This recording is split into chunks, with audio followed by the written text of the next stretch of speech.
Hi అండి. చాలా ఈజీగా త్వరగా రెడీ అయ్యే పచ్చిపులుసు రెసిపీ అండి. ముందుగా ఒక గిన్నెలోకి ఒక సన్నగా తరిగిన ఉల్లిపాయ, పచ్చిమిర్చి, కరివేపాకు, సాల్ట్ వేసుకోవాలండి.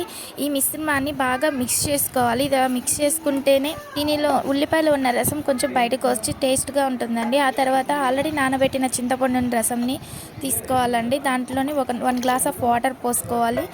తర్వాత ఈ మిశ్రమాన్ని బాగా కలుపుకొని పక్కకు ఉంచుకోవాలండి. ఆ తర్వాత పోపు కోసం ఒక కళాయిలోకి నూనె వేసుకొని నూనె వేసుకున్న తర్వాత పచ్చిపప్పు వేసుకోవాలి. పచ్చిపప్పు తర్వాత కొంచెం ఎండుమిర్చి వేసుకొని ఇవి బాగా వేగనీయాలండి.